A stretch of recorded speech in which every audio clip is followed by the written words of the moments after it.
Hey guys, welcome back to another video. This video is going to be basically commemorating all of the black players who broke the barriers for their respective teams from the inception of the black players being integrated in baseball all the way throughout the 50s.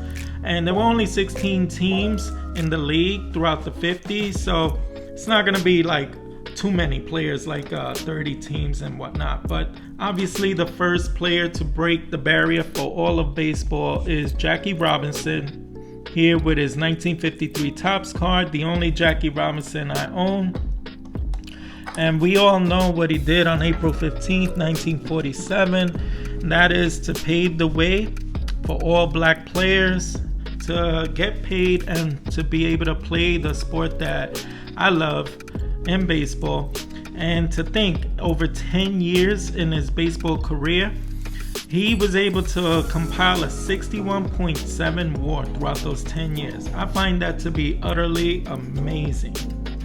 And next up, I have the first black player who broke the barrier July the 5th in 1947 in the American League, and that is Larry Doby, who broke the barrier for the Cleveland Indians here. Very prideful card because it is autographed by Larry Doby there. To have a plain days card autographed by him is pretty much a really prideful card in my collection.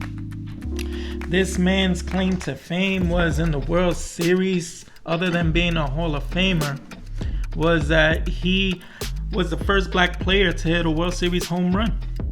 He had a great World Series that year in helping the Indians become the champions, in which he batted .318 for them.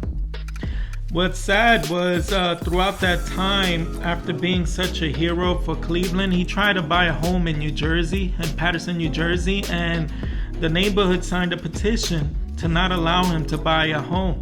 So he went from an extreme high to just another shock of reality, but eventually the mayor intervened and allowed him to buy a home. So fortunately, that is what a lot of black players had to deal with throughout the late 40s when things were being integrated. Next after him, I have Hank Thompson, who broke the barrier not only for the St. Louis Browns, but also for the New York Giants. And this player had a very decent career, not great, but he also broke the barrier for the Giants along with Monty Irving. And I have a Monty Irving card here. Let me put this down. This Monty Irving card is my latest addition thanks to George from Diamond Yard Sports Card, who gifted me this, and it is a sweet autograph of Monty Irving. I love this card. Thank you again, George, for this great addition to my PC. I'm gonna treasure it. Let's put this on the other side, bookending Jackie Robinson there with that sweet autograph. Why not? Let me try to avoid a little bit of the glare there. And we all know Monty Irving played in the majors throughout his 30s. You can only imagine what his numbers would have looked like had he played during his prime. You know, he averaged .293 throughout his career, throughout his 30s. So I think that's pretty amazing. And it just goes to show you that this man could have been so great had he started earlier. Next up, I have for the Boston Braves, cracking the barrier for them, and that is Sam the Jet Jethro. He broke the barrier for them in April 18th, 1950. This man had a nickname of the Jet because he won Rookie of the Year at the age of 33. He led the league in steals that year and the following year, and another one you can only imagine what his career would have been like had he started a lot earlier during his prime. After Sam, we have the person who broke the barrier for the Chicago White Sox, and we all know that's Mr. Orestes Mini Minoso, or Minoso, as Orlando would basically correct. This man was known as a Cuban Comet, player from Cuba. He was so great that on his first at bat, in his first ever plate appearance, on the first pitch he hit a 418-foot shot against the Yankees to become an instant star. And after that, Chicago just loved him.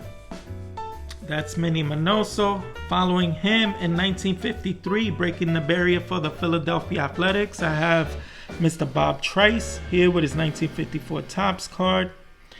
Bob Trice, unfortunately, didn't have much of a career as a pitcher. His winningest season was his first season, in which he only pitched 3 games and finished with a 2-1 record. He eventually finished with a 9-9 record for the A's and only pitched a few seasons. So that's Bob Trice. After Bob, in 1953, breaking the barrier for the Cubs was Mr. Ernie Banks, the Say Hey Kid. Not much that you have to say for Ernie Banks, as we all know he won the 58 and 59 MVP, was a 500 home run club member, and is one of the best shortstops to ever play for the major leagues. Let's put him over here in the background next to Dobie. Let that yellow pop there on the sidelines. And then in 1954, breaking the barrier for the Pirates on April 13th, 1954 was Curtis Roberts. Curtis Roberts is here with his Dan D potato chip card, my first Dan D card. As you can tell, there is a lot of grease on this, as it was packed along with all these other potato chips to just soak up all the grease and get all these little stains. But it's still a nice example, given that it wasn't protected and put in there with the potato chips. That's Curtis Roberts. He didn't do much in the league. He couldn't really handle the pressures of being the first black athlete for the Pirates, and he withered with all of that pressure. His defense, he had a lot of errors, and then eventually that led to his offense being affected. But he was the first black player for the Pirates. Let's put him here. Let's see if I can make some room for him.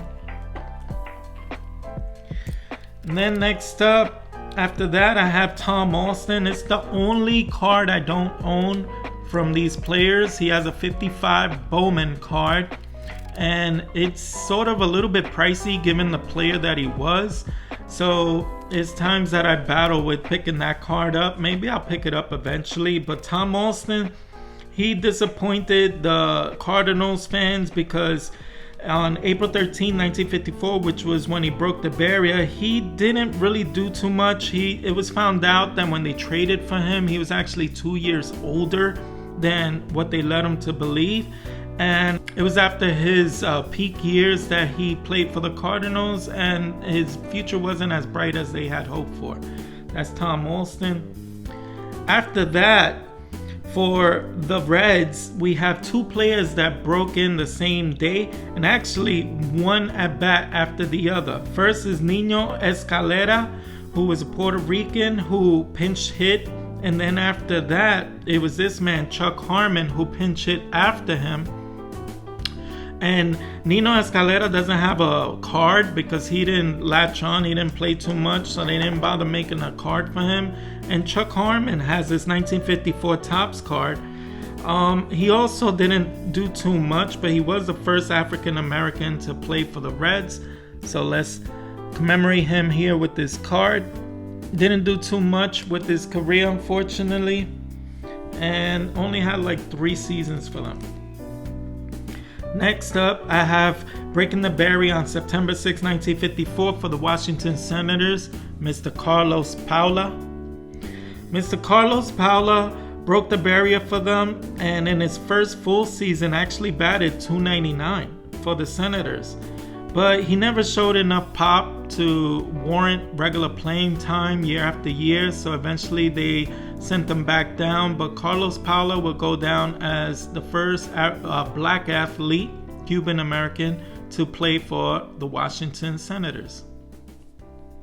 And then after Carlos Paula, in 1955, on April 14th, for the New York Yankees, this man, Mr. Elston Howard, would break the barrier for the Yankees, and this man's bat did not allow them not to play him, because they had Yogi Berra, who just won MVP in 1955, not allowing Elston Howard to play at third, so thus he would play at first, he would play at third, and the outfield, making him a really great utility player who played for the Yankees, and his bat was just so good that they just had to keep finding places for him to play to get his bat in the lineup. Eventually, he won the MVP in 1963, predominantly as a catcher, and he carved out quite a career for himself as a Yankee.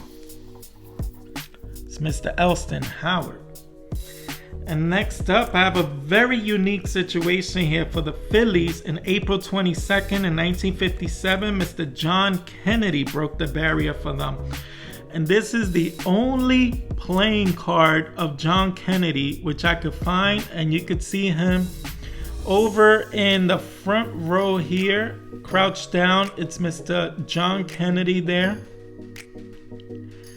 And at least I get to say I found something with him to commemorate him. He only played 5 games. He entered his first game as a pinch runner, and he didn't do too much for the Phillies, but there you go, Mr. John Kennedy.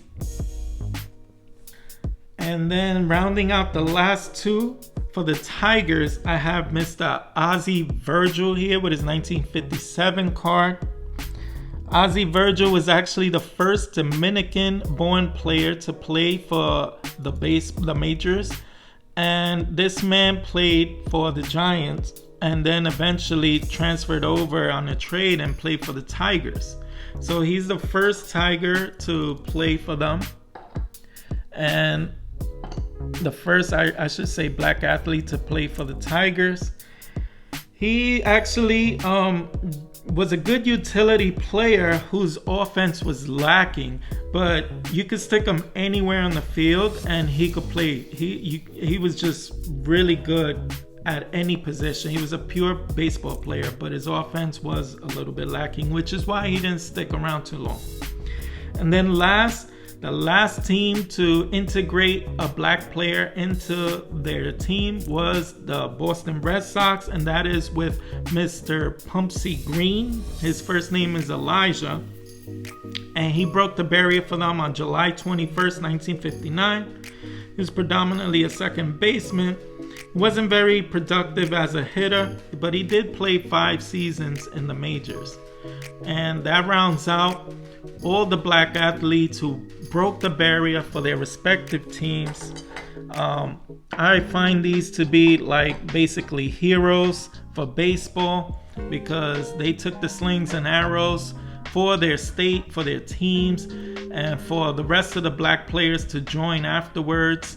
So for that, I want to commemorate all of these players, including the ones that are not up here, but I showed, including Tom Alston, because they were brave individuals who paved the way and should be honored. So with that, I'm going to end this video and wish you all happy hunting when it comes to cards. I want everyone to stay safe, be blessed, and I will see you on the next one. Bye.